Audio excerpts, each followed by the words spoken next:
ಇನ್ನೊಂದು ಕ್ವೆಶ್ಚನ್ ಅಪ್ಪ. ಓಕೆ, ಪೆಪ್ಪೆಯಲ್ಲಿ ಹೆಣ್ಮಕ್ಳಿಗೆ ವಿಶೇಷವಾಗಿ ಏನಿದೆ ನೋಡೋದಕ್ಕೆ? ಒಂದಂತೂ ಇದೆ, ನಿನ್ನನ್ನು ಆ ಲುಕ್ಕಲ್ಲಿ ನೋಡೋದು, ಅದಕ್ಕೆ ಸುಮಾರು ಜನ ಹೆಣ್ಮಕ್ಳು ಕಾಯ್ತಾ ಇದ್ದಾರೆ. ಅದು ಬಿಟ್ಟು ಅಂದರೆ ಇವಾಗ ನೀವೆಲ್ಲ ಯೂತ್ಸು ಹಂಗೆ ನಿಂತಾಗ ನಮಗೆ ಅನ್ನಿಸ್ತೀರ ವಾವ್ ಮ್ಯಾನ್ಲಿ ಆಗಿದೆ ಇದು ಅಂತ. So that is again N invitation ಹೆಣ್ಮಕ್ಳಿಗೆ ಬಂದು ನೋಡೋದಕ್ಕೆ. ಇನ್ನೊಂದು ಪಾರ್ಟ್ ಹೆಣ್ಮಕ್ಳು ನೋಡುವಂಥ ವಿಷಯ ಏನು ಪೆಪ್ಪೆಯಲ್ಲಿ ಸ್ಪೆಷಲಿ? ಇದು ಪರ್ಸ್ಪೆಕ್ಟಿವ್ ಇದೆ ಈ ಸಿನಿಮಾದಲ್ಲಿ. ಅಂದರೆ ತುಂಬ ಸ್ಟ್ರಾಂಗ್ ಕ್ಯಾರೆಕ್ಟರ್ಸ್ ಇದೆ. ಸೊ ಹೀರೋಯಿನ್ ಕ್ಯಾರೆಕ್ಟರು ಎಲ್ಲ ಕ್ಯಾರೆಕ್ಟರ್ಸ್ ಅವ್ರದ್ದೊಂದು ವಿಷಯ ಹೇಳುತ್ತೆ. ಓಕೆ. ಆ್ಯಂಡ್ ಅದೆಲ್ಲ ವಿಷಯಗಳು ಹೀರೋ ರಿಲೇಟೆಡ್ ಇರಲ್ಲ, ಅವ್ರದ್ದೇ ಆದ ಒಂದು ವಿಷಯ ಕೂಡ ಈ ಸಿನಿಮಾದಲ್ಲಿ ಹೇಳ್ತಾರೆ. ಈಗ ಒಂದು ಫೆಮಿನಿಸಮ್ ಬಗ್ಗೆನೂ ಈ ಸಿನಿಮಾದಲ್ಲಿ ಹೇಳ್ತೀವಿ. ಸೊ ಆ್ಯಕ್ಚುಲಿ ಇದು ಎಷ್ಟು ಆ್ಯಕ್ಷನ್ ಇದೆ, ಅಷ್ಟು ಇಮೋಷನ್ಸ್ ಇದೆ, ಆಮೇಲೆ ಅಷ್ಟು ವಿಷಯ ಕೂಡ ಇದೆ. ಯಾಕಂದರೆ ನಾನು ಕೇಳ್ಪಟ್ಟಿದ್ದು ಹೆಣ್ಮಕ್ಳಿಗೆ ಇಷ್ಟ ಆಗೋ ಥರ ಮತ್ತು ಹೆಣ್ಮಕ್ಳ ಪರವಾಗಿ ಒಂದಷ್ಟು ಸ್ಕ್ರಿಪ್ಟಲ್ಲಿ ಡಿಸೈನ್ ಆಗಿದೆ ಅಂತ ಕೇಳಿಸ್ಕೊಂಡೆ. ನನಗದು ಖುಷಿ ಅನ್ನಿಸ್ತು. ಸೊ ಹಂಗಾಗಿ ನೀನು ಆ ಹೆಣ್ಮಕ್ಳನ್ನ ಒಂದಷ್ಟು ವಿಷಯ ಇದೆ ಅಂತ you can invite them inside ಅಲ್ಲ, ಬೋಲ್ಡ್ಲಿ ಬಂದು ನೋಡಿ. 100% ಅವ್ರಿಗೂ ಅಂತಾನೆ ಕೆಲವು ವಿಷಯ ಇಟ್ಟಿದ್ದೀವಿ ನಾವು. ಅವ್ರಿಗೂ ಒಂದಷ್ಟು ಪಾಯಿಂಟ್ಸ್ ಗ್ಯಾರಂಟಿ ಸ್ಟ್ರೈಕ್ ಆಗುತ್ತೆ. ಅಂದರೆ ಅವ್ರ ಪರವಾಗಿ, ಅವ್ರ ಬಿಹಾಫು, ಅವ್ರ ಪರ್ಸ್ಪೆಕ್ಟಿವ್ ಅಲ್ಲಿ, ಅವ್ರ ದೃಷ್ಟಿಕೋನದಲ್ಲಿ ಒಂದಷ್ಟು ವಿಷಯಗಳು ಹೇಳಿದ್ವಿ. ಸೊ ಇಲ್ಲಿ ಆಲ್ಮೋಸ್ಟ್ ಇಬ್ಬರು ಮೇನ್ ಫೀಮೇಲ್ ಕ್ಯಾರೆಕ್ಟರ್ಸ್ ಇದೆ. ಸೊ ಅವ್ರದ್ದು ಒಂದೊಂದು turning points of the story. ನಮ್ದು ಹೀರೋಯಿನ್ ಇರ್ಬೋದು ಕಾಜಲ್ ಕುಂಡರು, ಆಮೇಲೆ ಇನ್ನೊಬ್ರು ಆಂಟಾಗನಿಸ್ಟ್ ಮಾಡಿದ್ದಾರೆ ಇವರು ಮೇದಿನಿ ಅಂತ. ಸೊ ಇಬ್ರು ಮೇನ್ ಫೀಮೇಲ್ ಕ್ಯಾರೆಕ್ಟರ್ಸ್. ಸೊ ಅವ್ರದ್ದು ಕ್ಯಾರೆಕ್ಟರ್ಸ್ ಫುಲ್ ಒಂದು ಫೀಮೇಲ್ ಫೆಮಿನಿಸಮ್ ದೃಷ್ಟಿಕೋನದಲ್ಲಿ ಇರುತ್ತೆ. ಆಮೇಲೆ ನಾವು ನಾರ್ಮಲ್ ಆಗಿ ಜನರಲ್ ಆಗಿ ಎಲ್ಲ ಸಿನಿಮಾಲೆಲ್ಲ ಮೋಸ್ಟ್ ಆಫ್ ದ ಸಿನಿಮಾಲ್ ಹೇಗಾಗುತ್ತೆ ಅಂದರೆ ಎಲ್ಲ ಕ್ಯಾರೆಕ್ಟರ್ಸು ಬಂದ್ಬಿಟ್ಟು ಒನ್ ಸೆಂಟ್ರಿಕ್ ಮೇನ್ ಪ್ರೊಟಾಗನಿಸ್ಟ್ ಯಾರು ಇರ್ತಾರೆ ಅವ್ರ ಕತೆಗೆ ರಿವಾಲ್ವ್ ಆಗ್ತಿರುತ್ತೆ. ಸೊ ಇದ್ರಲ್ಲಿ ಹೆಂಗಂದ್ರೆ ಎಲ್ಲ ಕ್ಯಾರೆಕ್ಟರ್ದು ಒಂದೊಂದು ವಿಷಯ ಇದೆ. ಆಮೇಲೆ ಈ ಕ್ಯಾರೆಕ್ಟರ್ಸ್ ಹೇಗಿದೆ ಅಂದರೆ ನೀವು ಸಿನಿಮಾ ಆದಮೇಲೆ ಅದ್ರ ಬಗ್ಗೆ ಯೋಚನೆ ಮಾಡ್ತೀರಿ. ಎಸ್, ಇದು ನೋಡ್ತಿರುವಂಥ ಎಲ್ಲ ಪ್ರೀತಿಯ ಕನ್ನಡ ಕಲಾಭಿಮಾನಿಗಳಿಗೆ ನನ್ನ ಕಡೆಯಿಂದ ಇನ್ನೊಂದು ರಿಕ್ವೆಸ್ಟ್ ಏನು ಅಂದರೆ, ಪೆಪ್ಪೆ ಸಿನಿಮಾಲಿ ವಿನಯ್ ಅವ್ರನ್ನ ಹೊರತುಪಡಿಸಿ ಹೆಣ್ಮಕ್ಳು ನೋಡಬೇಕಾದ ಕೆಲವು ಅಂಶಗಳು, ಅಂದರೆ ಕಥೆನ ನಿಮ್ಮ ಮುಂದೆ ರಿವೀಲ್ ಮಾಡಿದಿರ. ನಾನು ಕೇಳ್ಪಟ್ಟಂಗೆ ತಿರ್ಗಾ ಹೆಣ್ಮಕ್ಳಿಗೆ ತುಂಬ ಇಂಪಾರ್ಟೆನ್ಸ್ ಕೊಟ್ಟು ತುಂಬ ವಿಷಯನ ಈ ಸಿನಿಮಾಲ್ಲಿ ಹೇಳಿದ್ದಾರೆ. ನಿಮಗೆ ನೋಡೋಕ್ಕೆ ಯಾಕೆ ಅಂದರೆ ಈಗ ಯಾವಾಗಲೂ ಪ್ರಶ್ನೆ ಉಟ್ಕೊಳ್ಳುತ್ತೆ, ಒಂದು ಸಿನಿಮಾನ ಯಾಕೆ ನೋಡಬೇಕು, ಒಂದು ಸಿನಿಮಾನ ನಾನೇನು ಏನಕ್ಕೆ ಥಿಯೇಟ್ರ್ ಒಳಗಡೆ ಬರಬೇಕು ಅನ್ನೋ ವಿಚಾರ ತೊಗೊಂಡಾಗ ಫಸ್ಟು ಹೌದು ಆ್ಯಸ್ ಇಟ್ ಈಸ್ ನಾವು ಆ್ಯಸ್ ಎ ಹೀರೋ ಅವ್ರನ್ನ ಹೊರಗಡೆ ತಂದು ತೋರಿಸ್ತೀವಿ, ಒಂದು ಟ್ರೈಲರ್ ರೂಪದಲ್ಲಿ ತಂದಿರ್ತೀವಿ. ಅದಾದಮೇಲೆ ಇನ್ನೊಂದು ಸರಿ ಯಾಕೆ ಆ ಯೋಚನೆಗಳಿರುತ್ತೆ, ಯಾವಾಗಲೂ ಒಬ್ಬ ನೋಡಿಗನೂ ಕೂಡ ಒಂದು ಆ ಯೋಚನೆ ಬರುತ್ತೆ. ಯಾಕೆ ನೋಡಬೇಕು ಅಂದರೆ ಹೆಣ್ಮಕ್ಳು ಮುಂದೆ ಬಂದು ನೋಡಬೇಕು, ಹೆಣ್ಮಕ್ಳಿಗೆ ಇಷ್ಟ ಆಗುವಂಥ ಮತ್ತು ಹೆಣ್ಮಕ್ಳ ಪರವಾಗಿ ತೆಗೆದಿರೋವಂಥ. ಈಗ ನಮ್ಮ ಭೀಮಾ ಆದಮೇಲೆ ಮತ್ತೊಂದು ಸಿನಿಮಾ ಅಂದರೆ ಅದು ಪೆಪ್ಪೆ ಅಂತ ಹೇಳ್ಬೋದು ಅಲ್ವಾ? ಅಂದರೆ ಈಗ ನಮ್ಮಲ್ಲಿ ಏನು ಈಗ ಇನ್ಸ್ಪೆಕ್ಟರ್ ಗಿರ್ಜಾ ಅಥವಾ ನಮ್ಮ ಕಲ್ಯಾಣಿ ಅಥವಾ ಹೀರೋಯಿನ್ ಎಲ್ಲ ಸಪ್ರೇಟ್.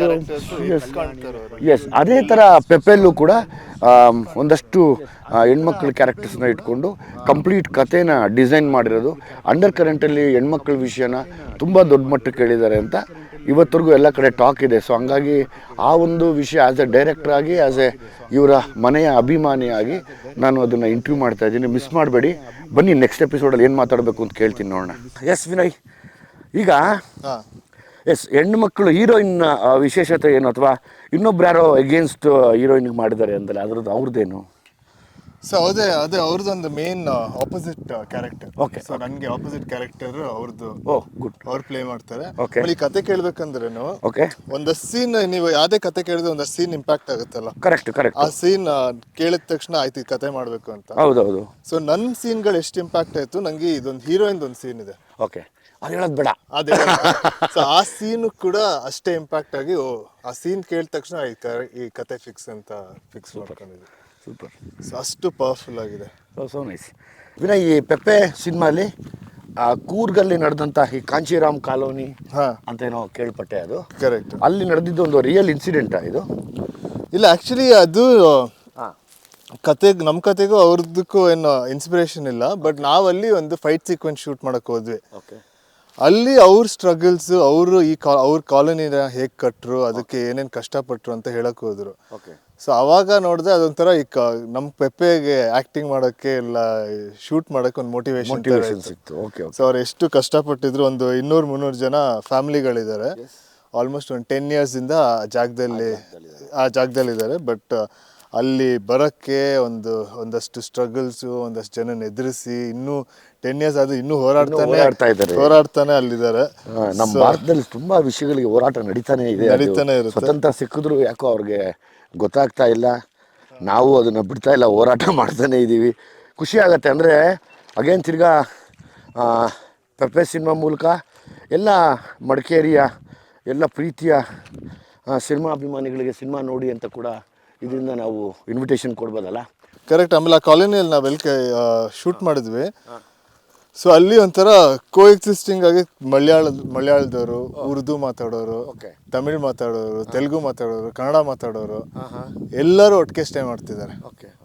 ಸೊ ಆಮೇಲೆ ಅದು ಆ್ಯಕ್ಚುಲಿ ಕುವೆಂಪು ಅವ್ರು ಬರೆದಿರೋದು ಸರ್ವ ಜನಾಂಗದ ಶಾಂತಿಯ ತೋಟ. ಆಗಲ್ಲ, ಅದೆಲ್ಲ ಹಂಗಂಗೆ ಬಿಟ್ಟು ಹೋಗಿದ್ದಾರೆ.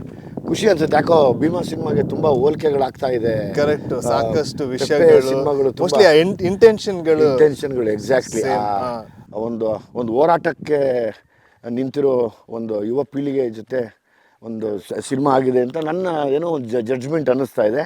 ಖುಷಿ ಅನಿಸುತ್ತೆ. ಯಾಕಂದರೆ ಇವತ್ತು ನಾವೇನು ಮಾಡಿದ್ದೀವಿ, ಸಿನಿಮಾನ ಎಲ್ಲ ಕಡೆ ತೊಗೊಂಡೋಗಿ ಎಲ್ಲ ಡಿಸ್ಟ್ರಿಕ್ಟಲ್ಲಿ ಮಾಡ್ತಾಯಿದ್ದೀವಿ. ಫಾರ್ ಎಕ್ಸಾಂಪಲ್ ಈಗ ಮಡಿಕೇರಿಗೆ ಹೋಗಿರೋದಿರ್ಬೋದು.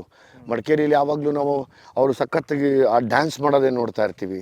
ಅದಾದಮೇಲೆ ಮಡಿಕೇರಿ ಕಡೆ ಹೋದರೆ ಆಲ್ಮೋಸ್ಟ್ ಎಲ್ಲ ಜವಾನ್ಸ್ ಇದ್ದಾರೆ, ಅಲ್ಲಿ ಕ್ಯಾಪ್ಟನ್ಸ್ ಇದ್ದಾರೆ, ನಮ್ಮ ಇಂಡಿಯನ್ ಆರ್ಮಿಲಿ ಸೇವೆ ಮಾಡ್ತಿರೋಂಥ ದೊಡ್ಡ ಇವರಲ್ಲಿ ಆರ್ಮಿ ಸೋಲ್ಜರ್ಸ್ ಸಮೇತ ಅಪ್ ಟು ದ ಮಾರ್ಷಲ್ವರೆಗೂ ಇದ್ದಾರೆ. ಫಾರ್ ಎಕ್ಸಾಂಪಲ್ ಮಾರ್ಷಲ್ ಕಾರ್ಯಪ್ಪ ಕೂಡ ಅದೇ ಜಾಗದಿಂದ ಬಂದಿರೋರು. ನಾವು ಕೂರ್ಗೆ ಎಂಟ್ರಾಗ್ತಾನೆ ಅದನ್ನು ಕಾಣ್ತೀವಿ.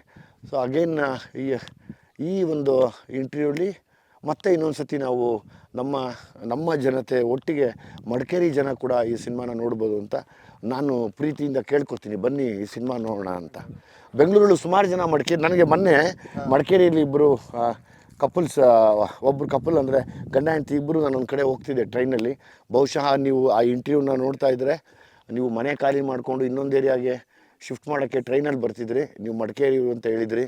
ಸೊ ಹಂಗಾಗಿ ನೀವು ಈ ಸಿನಿಮಾನ ನೋಡಲೇಬೇಕು. ನಿಮ್ಮ ಜೊತೆ ಇರುವಂಥ ಎಲ್ಲ ಮಡಿಕೇರಿ ಜನತೆ ಬೆಂಗಳೂರಲ್ಲಿ ನೆಲೆಸಿದ್ದೀರಾ, ನೀವು ಕೂಡ ಪೆಪ್ಪೆ ಸಿನಿಮಾ ನೋಡಬೇಕು ಅಂತ ಕೇಳ್ಕೊತೀನಿ.